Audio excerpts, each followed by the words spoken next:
Good afternoon, evening, morning, wherever you are in the world. Thanks for joining us today. I'm Stephen Sparks, along with my wife. I'm the owner of Point Reyes Books here in Northern California, and it's a real pleasure to have Martin Shaw and Paul Kingsnorth joining us again, this time virtually. Last time you guys came out a couple years ago now in Point Reyes, and so nice to have this kind of reprise here.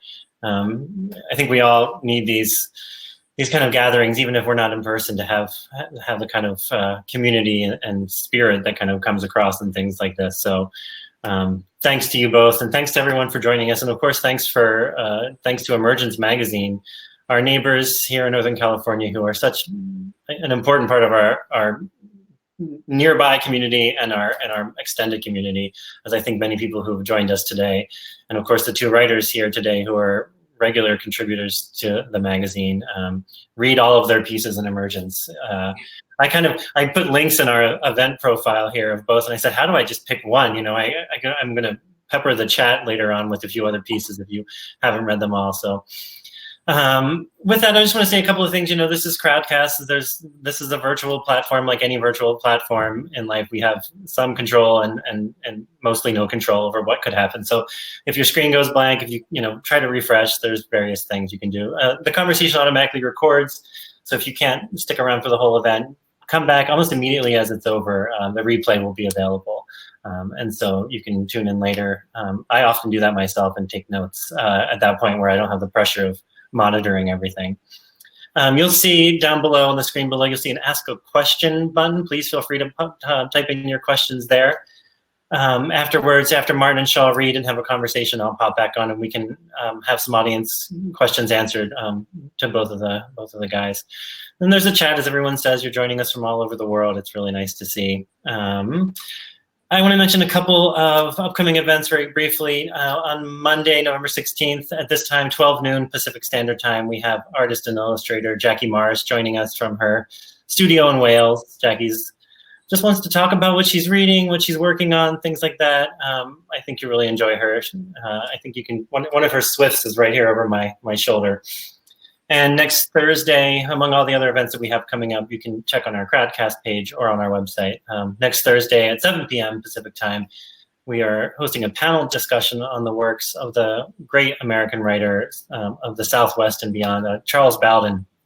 Charles is an amazing singular voice, passed away too soon, but we have a panel of writers, Ariana Reins, Francisco Cantu, Alfredo Corchado, and the great essayist Charles D'Ambrosio joining us for that. So again, you can find more information for that on our Crowdcast page here. And with that, I just want to introduce both of these gentlemen who are joining us from much later in the day. Dr. Martin Shaw, of course, as anyone in Point Reyes knows, Martin, anytime you come through town, it's a cause for celebration. We miss having you around, just like we miss having a lot of people around these days. But I know we'd be coming up on kind of your annual, semi-annual visit maybe. So I hope you're doing okay. And Martin is a writer, a mythologist, and a teacher. He's led the oral tradition and living myth courses at Stanford University and now leads the West Country School of Myth in the United Kingdom. He's an award-winning author whose recent books including Courting the Wild Twin, The Night Wages, a conversation and essay on Al Weiwei called Myth in Real Time. He has also recently published Cinderbiter, which I have here. Cinderbiter, if you haven't already gotten your copy, you can get it in the store. I'll put a link in the chat. A collaboration with the late Tony Hoagland. So Martin, welcome. And Paul. Thank you. Yeah. Paul Kingsnorth, of course, is the author of Confessions of a Recovering Environmentalist, Beast, The Wake, and the book we are here to celebrate today, which I believe, Paul, is out in the US before it's available in the UK. Yeah, it's a global first, thanks to the virus. You get first dibs over there. So okay, and I saw a couple of people in the chat say they tried to order from us because we don't ship internationally just because the prices are too exorbitant. So I apologize, but this is a preview if you're unable to get it immediately. Paul, of course, co-founded the Dark Mountain Project, a global network of writers, artists, and thinkers in search of new stories for a world on the brink, which we are very much feeling these days. And with that, I'm going to hop off the screen. I'm here to monitor, like I said. Paul and Martin, thank you again for taking the time to do this. We really appreciate it. We know everyone has a lot going on, and I look forward to the conversation. Thank you, Stephen. Thanks. Right. Okay. So, yeah, we were just remarking in this virtual green room that we sit in before we came on how strange it is to have a kind of list of people on the screen here, plenty of whom we actually know in our different ways. Some of whom we know mutually, others of whom we doubtless know separately. Lots and lots of people here, none of whom we can see, and none of whom we can hear and relate to as actual humans or animals. It's very strange. So, so I hope we can. Hope we can be coherent. Nevertheless, it's the weird new virtual experience of talking to people into screens, which has become our new kind of way of life, hasn't it? In a sort of uncomfortable way. But we'll give it a go, and we'll see what kind of conversation we can get going. So what we thought we would do is I will introduce the book a little bit that I'm here to talk about, and I'll read a little bit from it, not too much.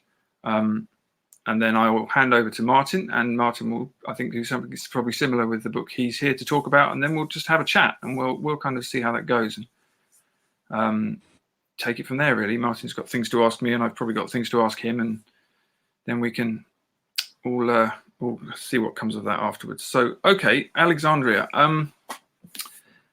Stephen mentioned that I'd written 3 novels. Over the last 10 years, actually. The Wake is the first one, Beast is the second, Alexandria is the third. Now, these are a kind of very loose trilogy of books, which I didn't intend to write when I started off, but it kind of turned out that way. The Wake, which I wrote nearly 10 years ago now, is a book set in the 11th century in 1066 during the Norman conquest of England. And it was actually intended to be almost a political novel, a historical novel about the collapse of Anglo-Saxon England from the point of view of somebody who had undergone it and was part of the resistance against it. What it turned into was something a little stranger. I ended up writing the book in its own language, a version of Old English, which is what people would have spoken at the time. And the reason for that was that I started writing it in conventional English and I couldn't make it work, because an 11th century man would not speak a 21st century dialect rather. And so I ended up hammering out this kind of shadow tongue, I called it, which was a halfway house between modern and Old English. And I wrote the whole book in that, which wasn't part of the plan. A lot of other things happened in that book that were not part of the plan as well. It turned out to be a lot more mythological and spiritual, if we want to use that word, than it was intended to be. But I did enjoy writing it, and it did a lot better than I thought it would do. And when I had finished writing it, I came to I had the strange idea that it would be interesting to trace one line of people on one piece of land over 2,000 years, over the course of 3 books, which is what I ended up doing. So that first book, as I say, was set 1,000 years ago. The second book, Beast, which is a very different beast and a much shorter beast, was set today. And the protagonist of that book is a direct descendant of the protagonist of the first. And the themes are very similar, but as I say, the book is very different. And this one, Alexandria, which is out now in America and out soon in England, is the last of them. And it's set 1,000 years in the future. It's set in the same place as The Wake, in the fens of Norfolk, East Anglia in England.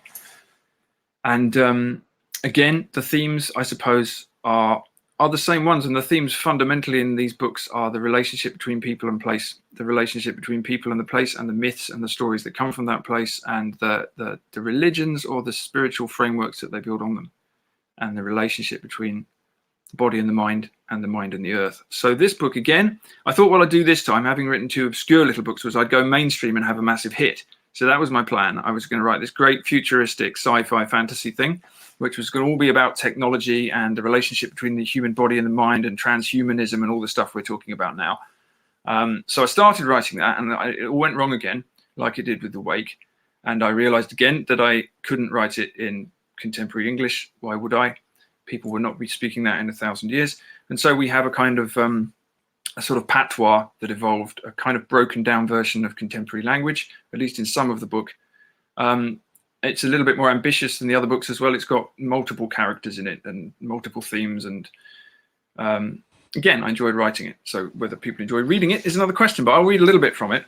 It's a difficult book to read from. There's quite a few things that shouldn't be given away at the beginning. There's a few twists and turns. So I'll just read a couple of bits, perhaps from the beginning of the book, actually. In fact, what I'll read is I will read a version of the new mythology, the founding story that the The group of people who the book is told by are telling themselves. So this is a book that's set in a small religious order of very few people. It's part of something much bigger, a worldwide network. But as far as we know, this is the only group of people left, or at least as far as they know. And they practice a form of religion which is very much earth-centered and very much land-based, but which is also kind of syncretized from bits and pieces of old religions which have come through the world of the past, which is our world. So there's running through the early part of this book is the kind of story in a selection of different sermons of the founding myth, if you like, of the religious order and how it came to be, and primarily how it effectively civilization fell. So I'll start to read that, and it's almost like a long poem rather than prose, and it's broken into sections, but I'll read it all as one. Back then, all land was halt, all halt was whites, man and deer, fox and brock, lion and wolf, cat and boar, all one in peace. But one was broke at true world's making, one black beast low and creeping, deep in halt is great world tree. At its roots, curling, winding, still, silent, breathing low, old Serpent. Now old Serpent waking slow, winding up around roots, through clay, into air, calling now, calling quiet. Man, man, come to me, for I bring gifts. Back then, man comes, mind running, fingers curling, man walking, man working, man seeing old Serpent. Man said, what is this that has no form? What is this unclean and dark, twining low round oldest tree? This is no holy thing. And Serpent says, there is no holy thing, man, but you. And man says, this is not way. And what are you? You are no thing of this ground. You have no arms, you have no legs, you have no hair. And from your tongues come broken words. And Serpent said, I am no thing of this ground. I am thing from under it. I am thing from before world's making. I am thing from outside way. I bring truth from underground. Come, man, come, climb world tree, and from its crown, then you will see. Then man climbing great world tree, and Serpent binding limb to branch with his long black body. Man hangs on tree, 9 days and nights, calling, crying, crying, calling. All whites of land came round him, saying, something is coming. Back then, on 10th day, come with light then, great black bird, beak of blood and eyes of fire. No bird of earth, no bird of air, it circles tree, calls in speech that no white knew. Then Serpent unbinding man, man falls down, back to clay. Back to clay. Back then, all whites gathered around man.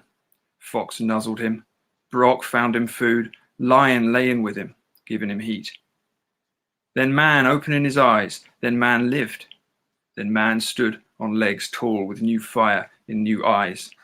Now man looking through new eyes at Holt, and looking now at whites before him, and man saying, I have seen new story. I have seen that way is not true. I have seen world must be broken, for inside is white fire of truth, and only in broken things is truth found. And man said, now I shall seek fire. Now I shall walk in white light of me making. Land and sea, clay and waters, birds and whites shall bend to me. Fire of my seeking will cover all things and make world as it should be. Then tears come into all whites in Holt for what had come and would. Now all crying, calling, calling, crying, man, do not leave us, man, do not go. And man saying, whites, I am gone far these 9 days and nights. For me, there is no return.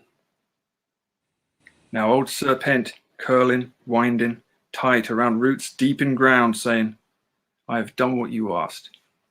Let me sleep now. Okay, that's for me. Yeah, let me just pass you over to Martin and see what he has to say to that, if anything at all, or what he can add. Thank you, Paul. Well, on that bombshell,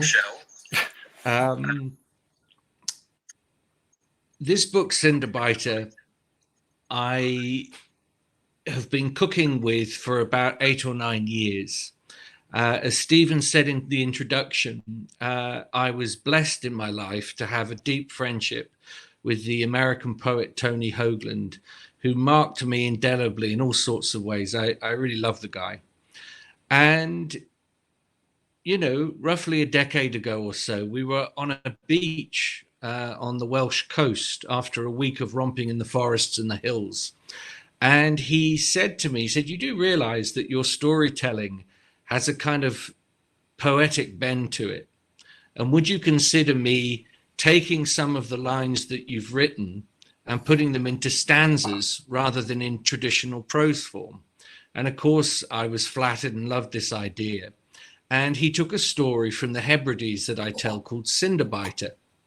And before we knew it, for the best part of 2 years, poems were flying back and forward, stories were flying back and forward between us from very ancient sources. They could be Scottish, they could be Gaelic, they could be Welsh, but one way or another, we got involved in this act of what you could call rehydration of ancient story. So what I want to read in this little book, which is the summation of our endeavors, is actually a little bit from the story Cinderbiter itself. And the reason I'm going to do it is, and Paul and I had not talked about this beforehand, but he was just talking about a being called Serpent. Now, Cinderbiter is a story which begins with a serpent wrapped 4 times round the earth. And we're in the story, they're feeling rather like we're feeling at the moment.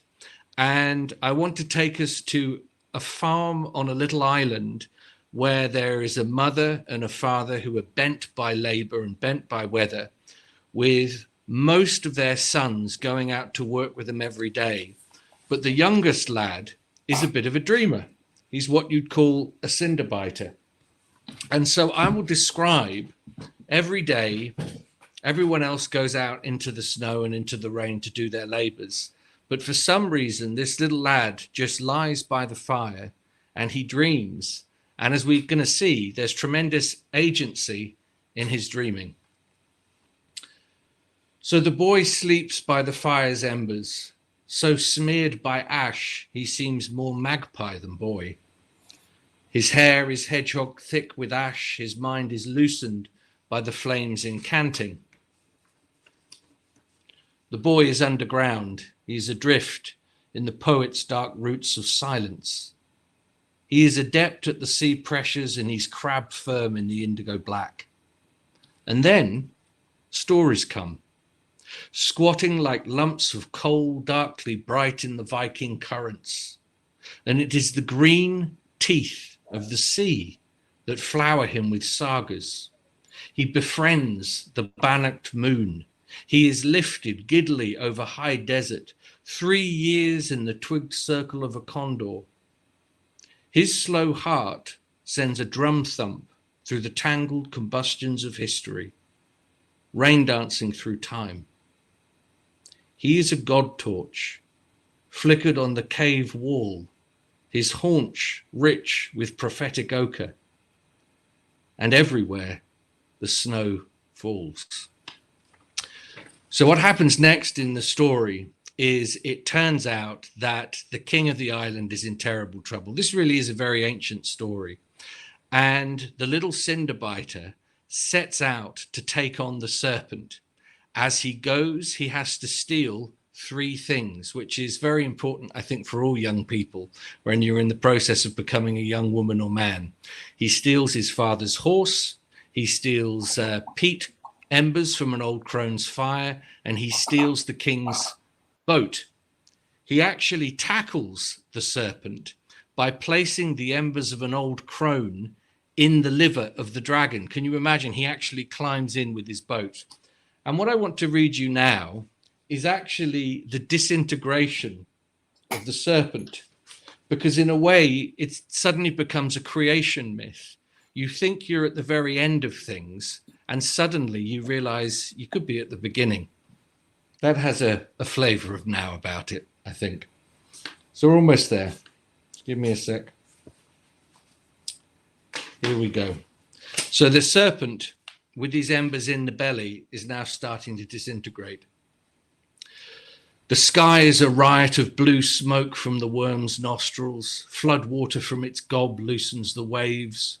With a terror smash, it lifts its great head. Its tongue shoots out and licks the underside of the moon. And suddenly, from its mouth, its teeth spray out. First tooth, the Orkneys.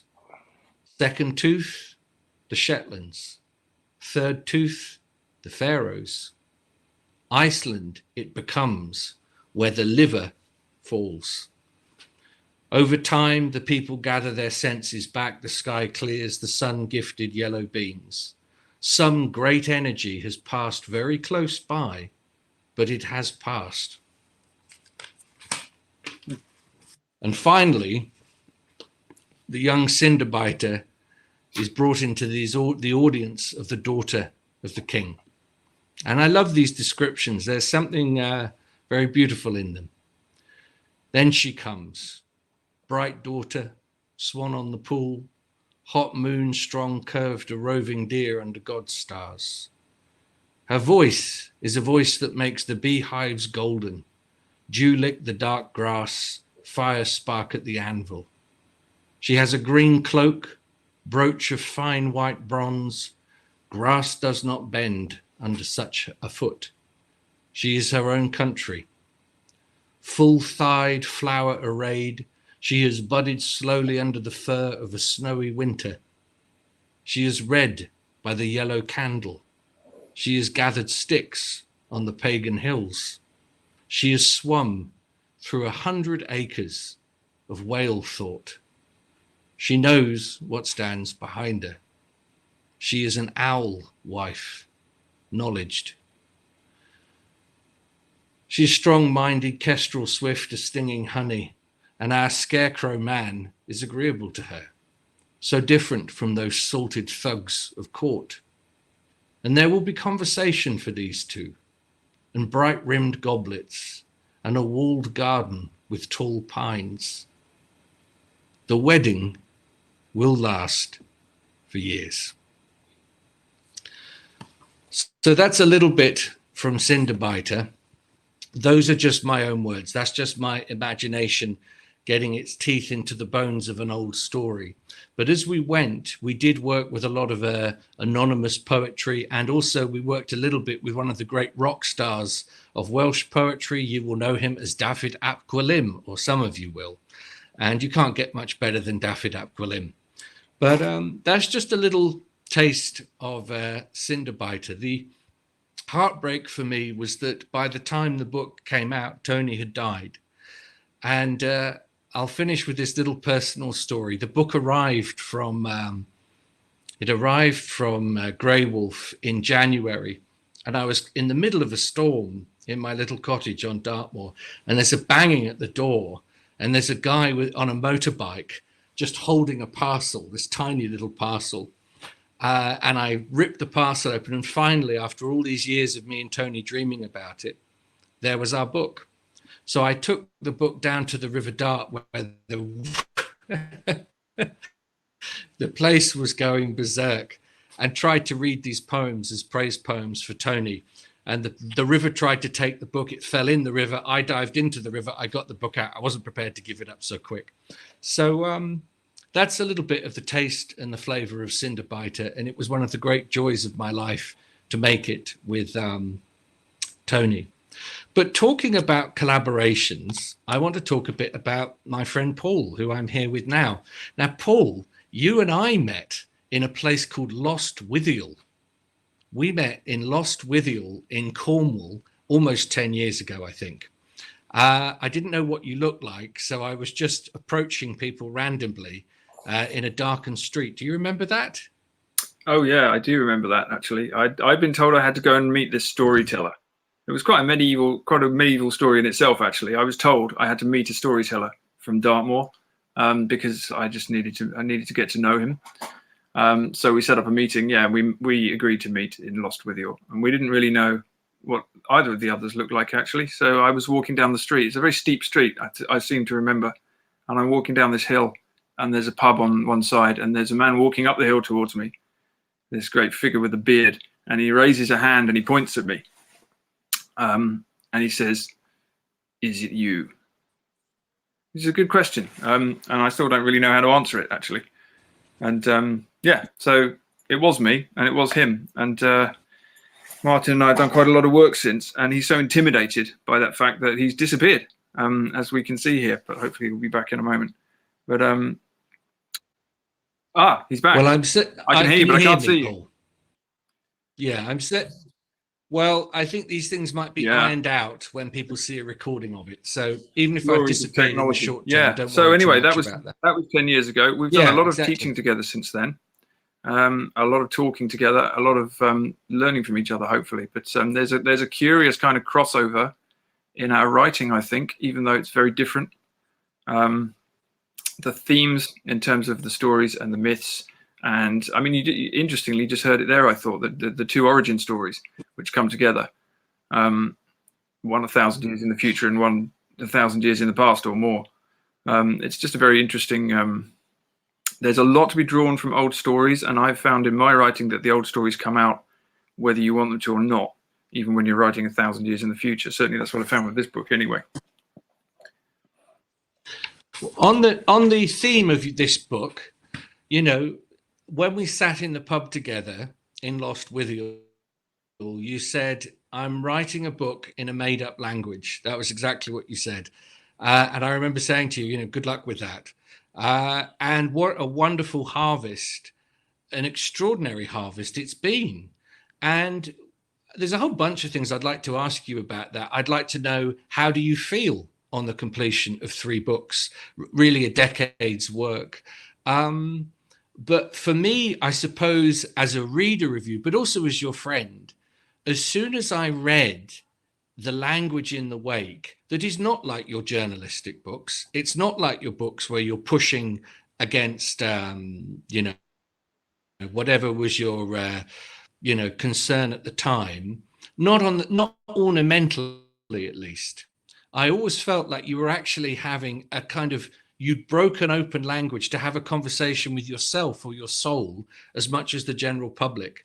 But so I'd love to hear a little bit from you about, what does it do for you to play with language in this way? But my first question, sorry, I should repeat it, is how do you feel on the completion of this 3 books?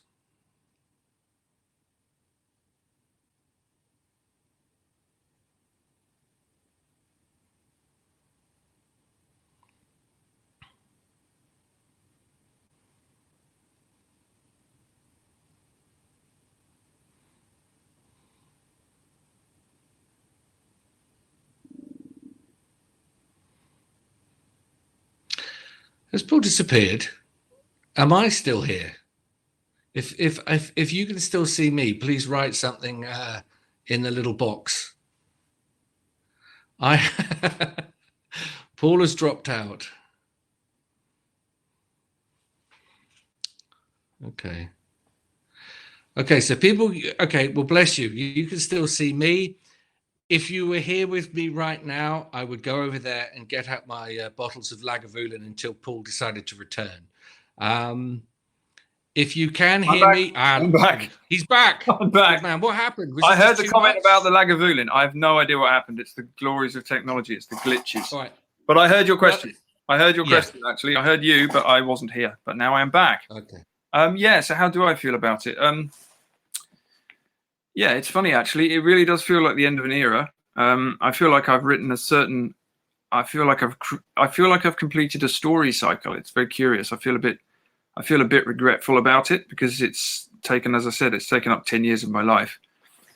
On and off anyway, and the stories have always been there in the back of my mind. And when I sat down to write Alexandria, 7 or 8 years after I started The Wake, I found myself going right back to the beginning of the first book. I found myself in the same zone, curiously, the same zone of stories. I don't know if you find that when you tell stories, you know, you get back into It's probably a bit like your preparation for a session of storytelling. You know, you just find yourself, you know how to drop back into it, if you know what I mean. So it felt like that. So I feel quite comfortable doing that. And I don't know quite how I feel about having finished it, but it's the interesting thing about it to me. The whole thing is that none of it really was planned.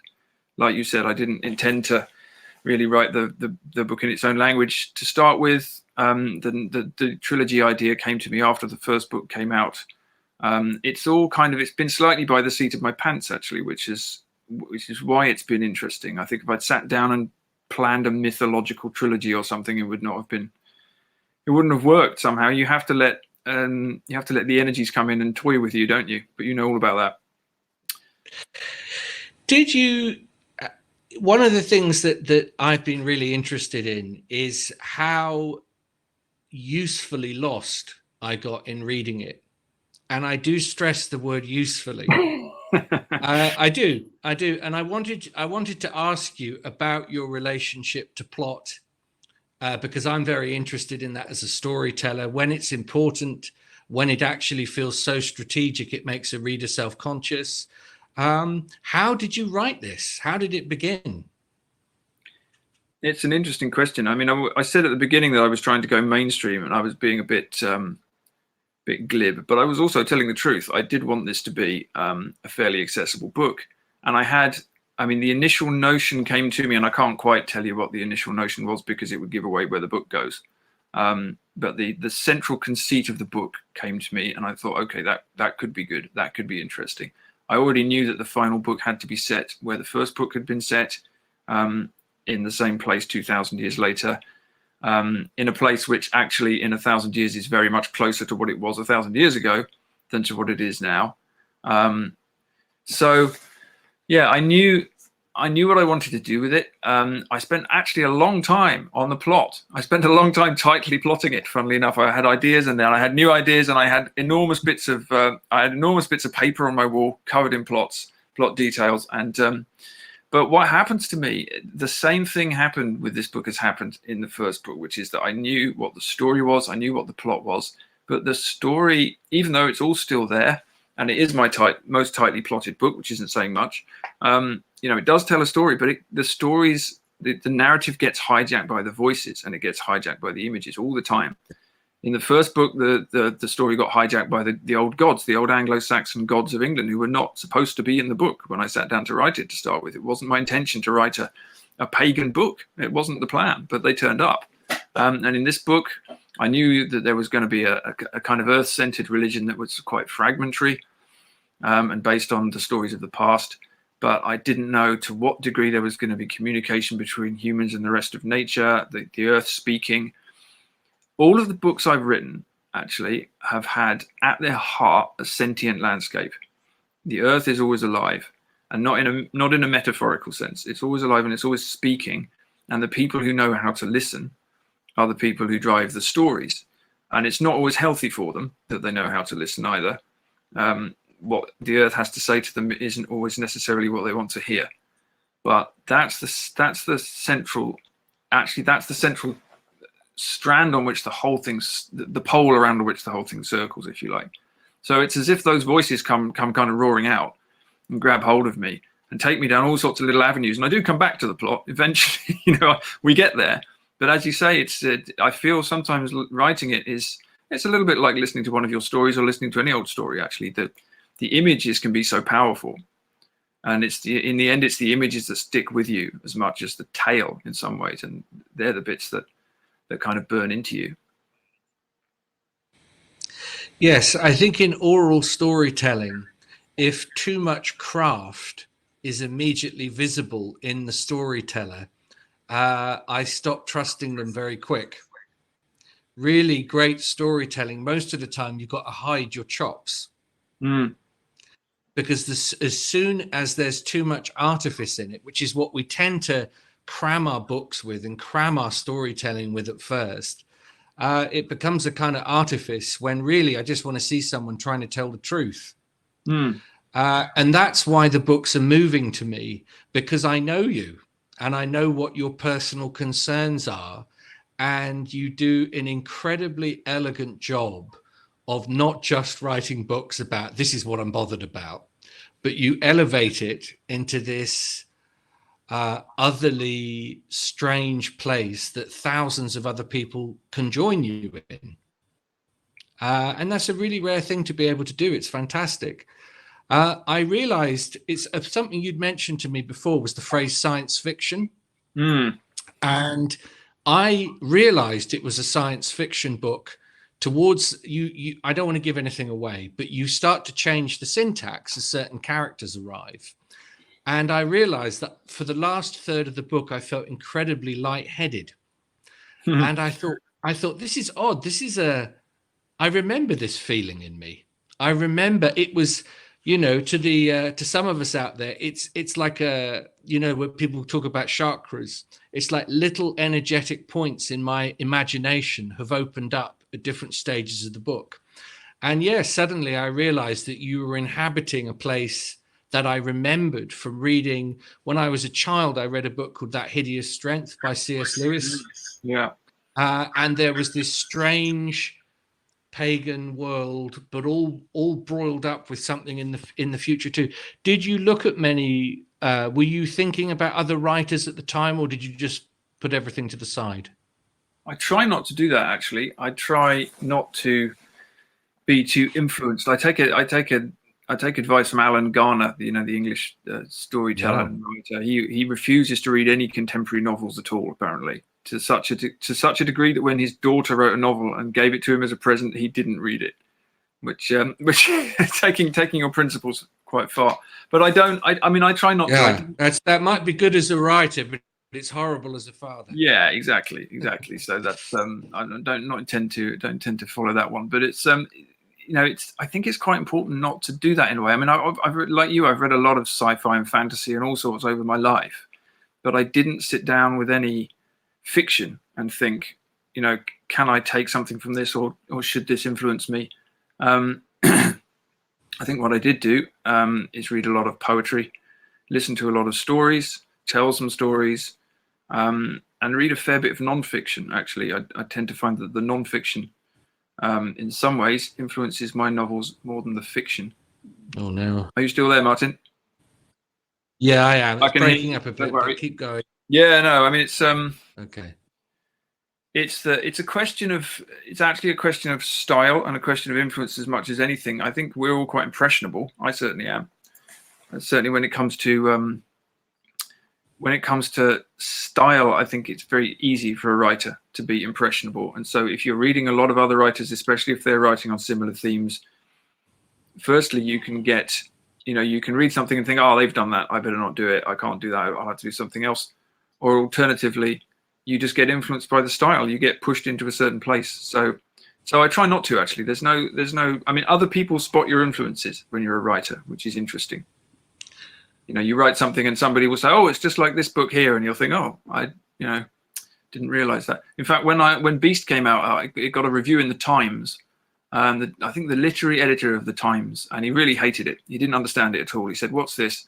It's just a guy wandering around on a moor going mad. Makes no sense at all. And in fact, there's a scene that's entirely stolen from Chekhov. I can't believe he would be so brazen as to steal this scene from Chekhov, this idea. I've never read any Chekhov in my life. So there's obviously some morphic resonance going on. But yeah, other people spot your influences, but I try not to. I try to minimize them, actually, in that way. When I first met you, you were known very much as a co-founder of the Dark Mountain Project. You'd been a great journalist. You'd written some really interesting books, Real England, but you seem to be massively less engaged with that now than you were then. I felt that the book actually is not really science fiction. It's not really mythology. It's a kind of mysticism in a way. And it's a beautiful way through stories to explore that. Where are your interests at the moment? Yeah, that's a nice description. I haven't written anything about politics or current affairs or anything for 4 or 5 years now. And that's interesting to me. I mean, I'm just as opinionated as I ever was, probably, but it doesn't seem it doesn't seem important at all. It doesn't engage me. It's like you said, it's almost like a classic life journey. I wrote a little book a couple of years ago called Savage Gods, which is a very short book, a very personal book. It's partly about losing my faith in writing and losing my faith in words, or at least questioning it and saying, what's the limit of this? What can this do, and what can't this do? How far can we go with words? At what point do they stop revealing what we're trying to do and start obscuring it? And I think that that was an exploration of very much the same thing. That I used to be deeply engaged with politics, wanting to change the world. Everything's wrong. You can look around you and you can see so much that's wrong, and you want to change it. And especially when you're young and you think you've got a lot of ideas and you think you know a lot more than you do, then you get very much involved in that. But it's the deeper you dig, or at least the deeper I dug, the clearer it was to me that the depth of what was going on in the world today was a spiritual crisis, or a crisis of relationship between the world and the humans, the non-human world, if you like, and that we were deeply out of relationship with that. And that's a spiritual question. That's maybe a mystical question, as you put it. And everything I've written for the last few years has dug into that, on that level, on that mythic level, on that mystical level, whatever you want to call it. And I can't help that. And it's like I said, even when I try and sit down here and attempt to write a sort of contemporary bit of fiction, it doesn't work. I can't do it. I get hijacked. And so there's an attempt to dive into that deep well and drink from it. Because the crisis of modern humanity, to my mind, is a crisis of spirit. It's not about politics, economics, any of that stuff. Those are manifestations of something much more out of whack at the spiritual level, if you want to use that awkward word. That's how it seems to me anyway. So that's what I end up in all the time. I'm always in that place, and I don't have anything to do except keep looking there. And the more you look, the more questions you have. Of course. Now, Paul, unless there's anything you wanted to ask me, looking at the time, we should probably see if anybody just wants to ask us any questions. Yeah, why don't we do that? Yeah, let's just see what other people bring up. Okay, so Stephen, if you could walk us through this, that would be great. Yeah, I'm back. Thanks, guys. And thanks, everyone. I sort of love that Paul disappeared for a moment and you came up for me on the other side of the screen. I love this kind of the movement of this. It's been nice. And thanks, everyone, for any of the technical stuff for sticking with us. Yeah, we have some questions here. I'm going to start with one for Paul here, an easy one. Someone asked, do you need to read the first two books to understand the third? No, you don't. I deliberately designed the book so that they stand alone. So you could pick one of these up and read it and not know the other one existed, and it would still work as a book. If you do know the others exist, it will be richer because you can see the themes, you can see the connections, you can see how the characters and the places, hopefully, are intertwined in a way that works. But no, you don't. You can read Alexandria, for example, entirely as a standalone book. It's a thematic trilogy, I'm calling it, rather than specifically a narrative trilogy. So yeah, you can start anywhere you like. Right, let's see. So Brian here, another question for Paul. Then Martin, we do have a couple for you as well. Brian asks, with the three novels, is there setting in East Anglia or Lincolnshire for you about the deep history associated with the region, or about personal relationship you have with those lands, or about some particular quality in the nature of the terrain itself? Well, funnily enough, the reason I set it in East Anglia was because of a quirk of history. When I was researching Anglo-Saxon history, I wanted my main character in the Wake, to be a very particular type of man. He had to own his own land. He's very proud. He's very stubborn. He's got a real sense of, this is my place and I'm the Lord here. And his sense of being an owner of a place and then losing it is kind of what precipitates a lot of his journey. And I had to try and look for I had to do a lot of research into the social structures of England in 1066. And there's a particular type of small farmer called a sokeman, who you can only find in East Anglia for some reason. Nobody quite knows where they came from, but they're independent, free farmers, and they own their own land. And they were very strong in the fens, and the fens is such an old, strange landscape. It was really only drained in the 16th century, so it was very cut off from the rest of England. So finding out that kind of farmer existed there, and knowing that they were right in the middle of the fens, which is this very strange old place even now, is what set it there. I don't have any personal connections with the fens at all. I find them very interesting, but I've never lived there or anything at all. So I've kind of curiously been claimed by this bit of England that I don't come from and I've never lived in. And it's, it keeps coming back at me. So that's the answer. Here's a question from John who asks, and maybe this is one that you can both kind of take on. How can myth inform our response to climate chaos in a way that both of you, I think deal with in these, both the sense of old stories and new stories kind of coming together? Maybe Martin, do you want to start with this one? And Paul, if you have something to add. Well, primarily myths traffic in the day when nothing was the same as the day before. They usually begin with chaos at the edge of the city, chaos at the edge of the settlement. They begin with rupture, usually. Now, how we get from rupture to rapture is what the stories are usually about. And by and large, stories are odd. They're very interesting things. A fairy tale that would take you 1 or 2 pages to read in the mouth of a masterful storyteller, that could take her 3 days to tell. They're rather like concertinas that you can squeeze or stretch out depending on circumstance. But I think that the stories, when I'm telling stories or I'm writing books with my which have myths in them, I feel the ancestors gripping my ankles. And a lot of books that I read these days around very serious issues are intellectually acute. They have a lot of spirit, but they float somewhere. There's a kind of a floating to them. And I come from a tradition, the Celtic tradition really believes that this world primarily belongs to the dead. We're just in it for a second, but it's the bones in the ground that we should be to some degree paying attention to. It's what Carl Jung used to call the lament of the dead. So whatever we're facing now, even though it can sometimes feel like it's a condition we've never faced before, when I am in the presence of a deep old myth that doesn't have one distinct human author, there's the possibility that I can feel the earth thinking through the myth and disclosing something to me. So that's big stuff. So for me, not all myths, some myths are filled with allegory and their time has run out. But there are others, especially from cultures that don't necessarily have a very elongated literary tradition, that I feel has something very direct to tell us about the times we're in now. Anyway, over to you, Paul. Yeah, no, I think that's great. I don't know how much I can add to that. The only thing I would say is that something struck me about what you said there about the language of books full of solutions. There's a certain type of floaty kind of headiness to this, and even talking about something like climate chaos or climate change. We talk in this kind of very deracinated, quite theoretical language about things that are very real.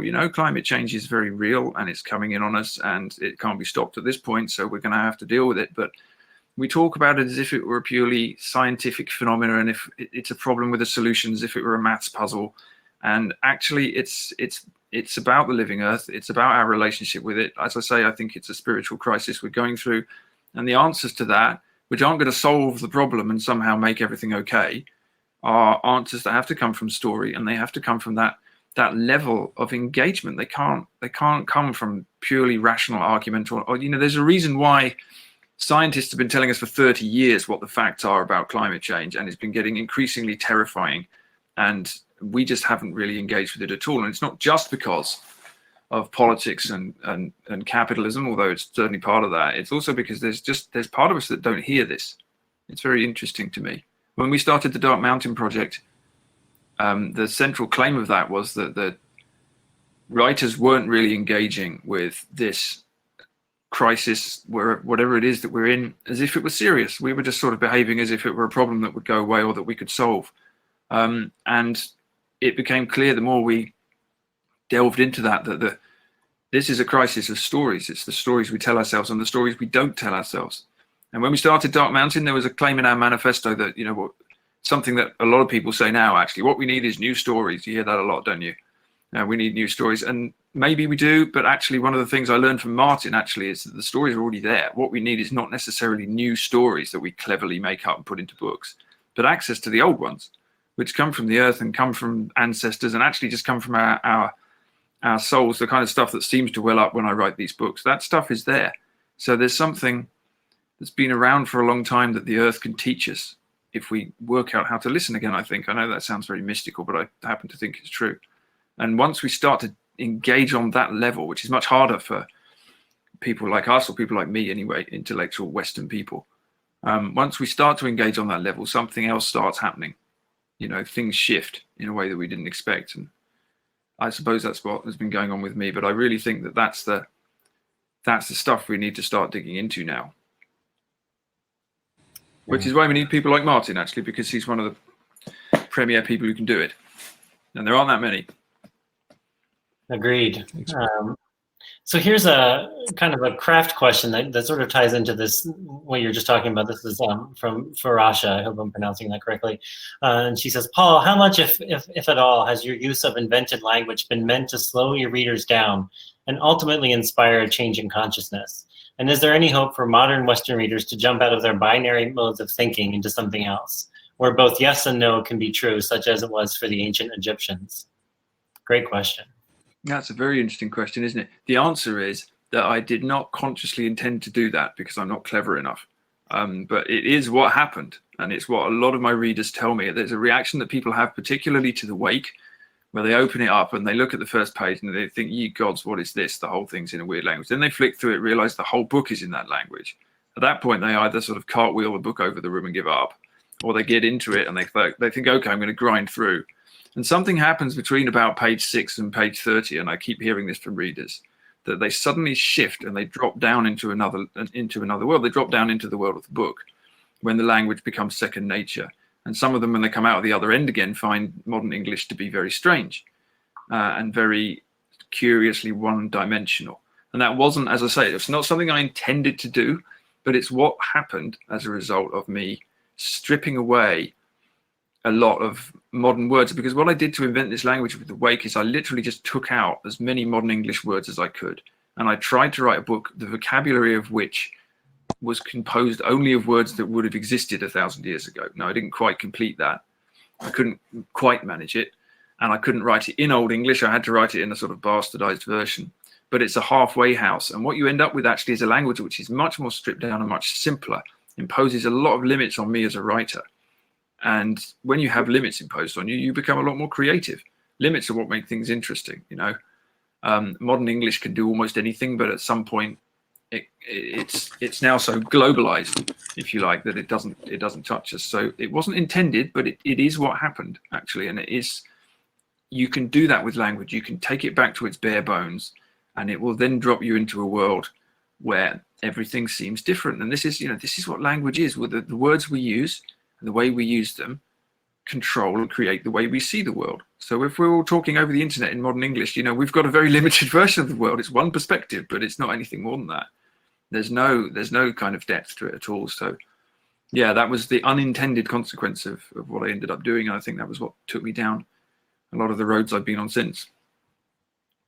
Well, one thing that I've experienced in reading the books myself is that it shows you there's a continuity and a dissonance. And as you say, your world becomes a different world. Martin, of course, you know, you often deal in these old stories in ways that are surprisingly modern and strange. And I wonder for you, there's a lot of questions here about language and how you both feel about language, and that's primarily your tool, right? You're working in language. So can you, for Paul, like, if you felt kind of revitalized and like, do you have faith in this language? And for Martin, maybe the same question, plus, you know, what is it that you're looking for in the words that comprise these stories? You know, and I think of these retellings and refreshings or revisings or whatever you would call them. What is it in the language that speaks to you? And what do you think how can it speak to us?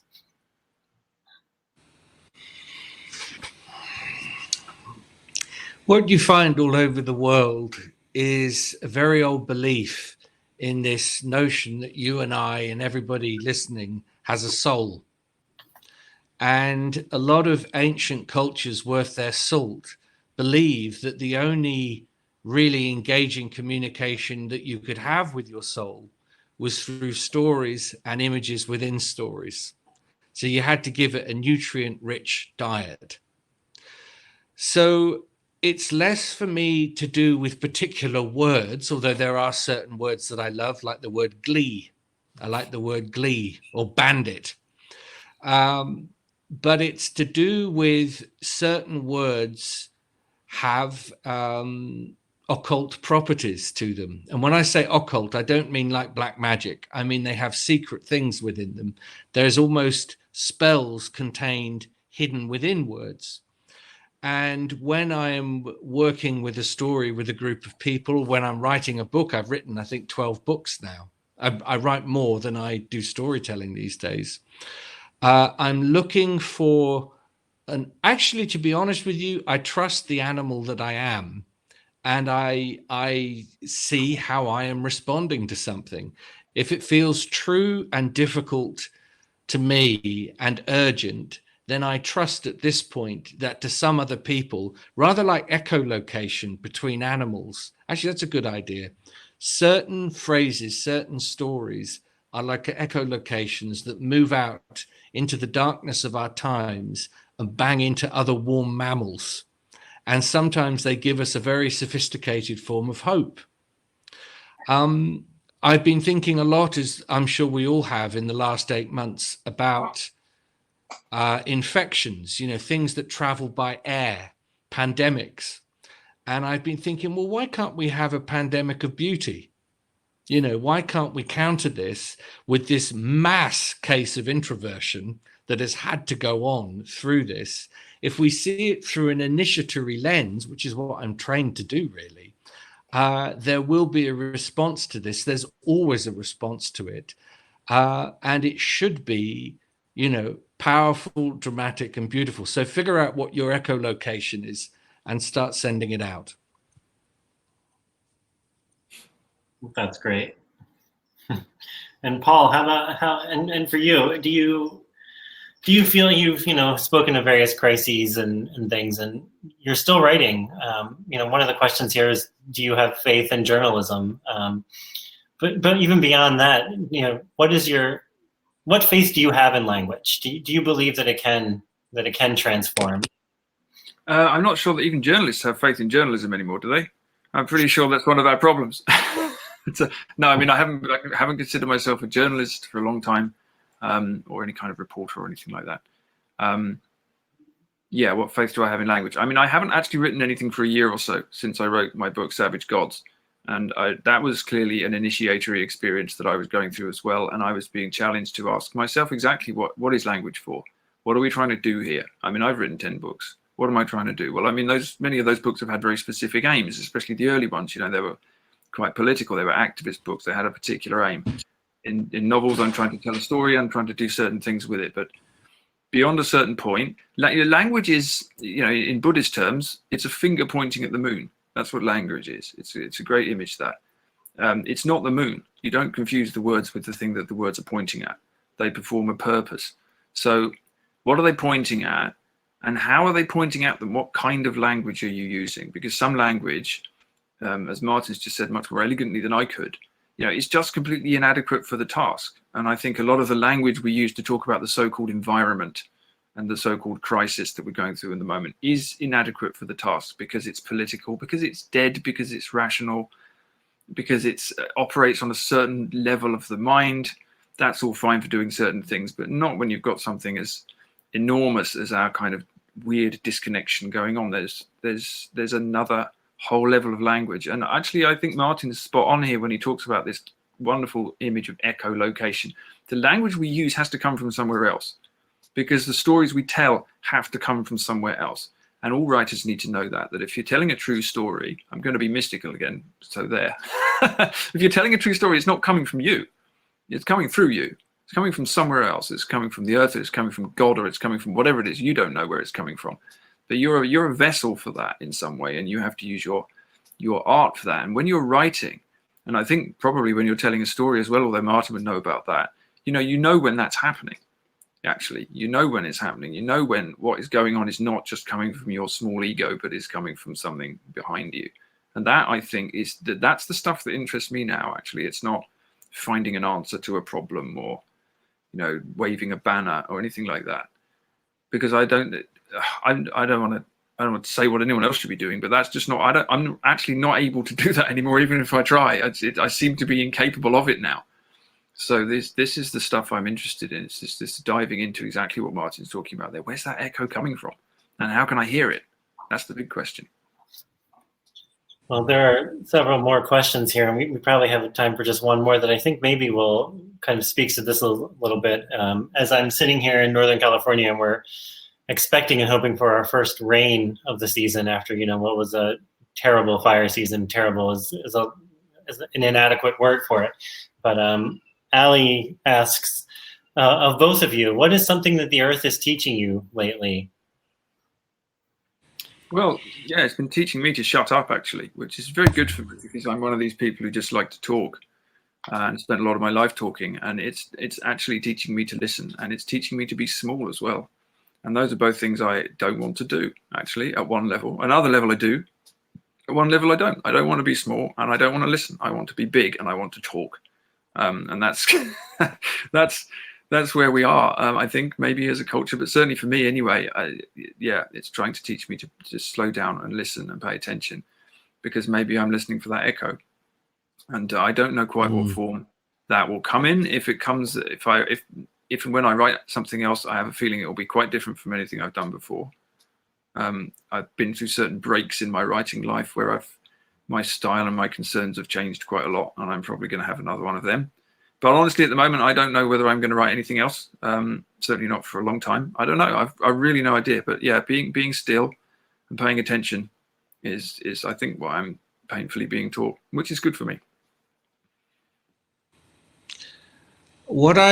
Just to chip in with that a little bit, from October of last year to mid-January of 2020, I was involved in a 101-day pilgrimage to a forest on the South Moor of Dartmoor. Nobody knew that I was doing it, but I would go there every day for a period of time, usually at dusk, and give libation, usually in the form of what I call calling songs, which are very ancient stories and poems and libations.